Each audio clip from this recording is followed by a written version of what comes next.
Hello everyone, you are watching a fragment of the Countdown program from March 16, 2023. Today is Thursday. See the full version on Patreon. And thanks to everyone who is becoming our patrons right now. Russian leaders have already switched to openly terrorist methods in an attempt to eliminate objectionable politicians abroad. Moreover, figures of the highest rank, the Italian edition of Il Foglio claims that the former president of Russia, and now the deputy chairman of the Security Council of the Russian Federation, Dmitry Medvedev, ordered the private military company Wagner to kill Italian Defense Minister Guido Crosetto. Moreover, the amount of the transaction is neither more nor less, $15 million. Il Foglio published this information with reference to an Italian intelligence report. The most likely reason for such an order may be the armed assistance that Italy provides to Ukraine. This style of revenge against unwanted officials once again indicates the criminal mafia nature of the Russian regime. Near the Kremlin, the howl of cannibals has already risen. Allegedly, the West has appointed Medvedev as Evil No. 2, who, like the leader of the DPRK, gives orders to eliminate opponents. It is clear that the West intends to once again promote the recognition of the Russian Federation as a state sponsor of terrorism. And, finally, this is a signal to all Russians who travel outside the cave as tourists. Potentially, each of them can be recognized as a Wagner terrorist who came to Milan not for shopping, but for the liquidation of the Italian minister. But even on shaggy bumps they admit, the reputation of the Kremlin is no longer rolling, but is flying with a whistle somewhere to the underworld. Since the Kremlin's reputation is still a con, it is possible to translate the boy's behavior into the increased grayness mode. Russian ambassador to the United States Anatoly Antonov said that attempts to shoot down Russian aircraft in neutral airspace by the United States would be tantamount to a declaration of war on Russia.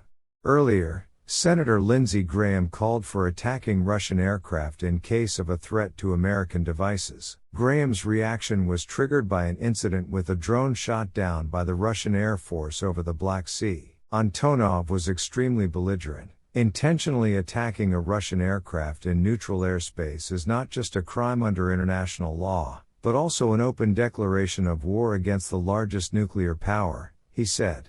This boyish sovereignty, demonstrated in any crisis situation, further convinces the West of the Kremlin's motivation for a hot conflict. Putin and his gang are aware that no one in the West perceives them otherwise than as a gang, and this is forever, which nullifies any hope for a long-term survival. The Pentagon also published a video of the Russian attack on an American drone. The footage shows a dangerous Su-27 maneuver, after which a drone worth tens of millions of dollars fell into the Black Sea.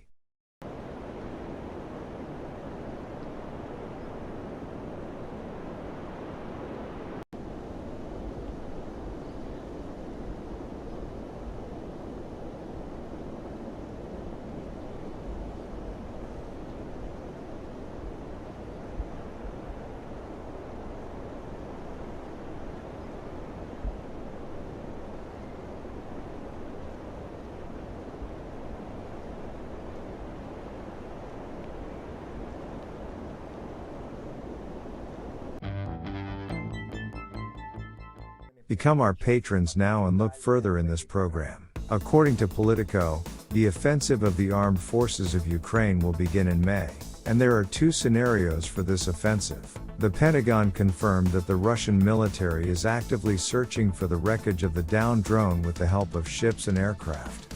Perhaps they have already managed to get fragments of the apparatus, the wreckage of which may be at a depth of 1 kilometer. Human rights activists claim that subpoenas to military registration and enlistment offices are already being distributed in 40 regions as part of shadow mobilization. In Novosibirsk, students are sent messages about agendas through their personal account on the university website. A fire broke out in the building of the Border Guard Department of the FSB in the Rostov region.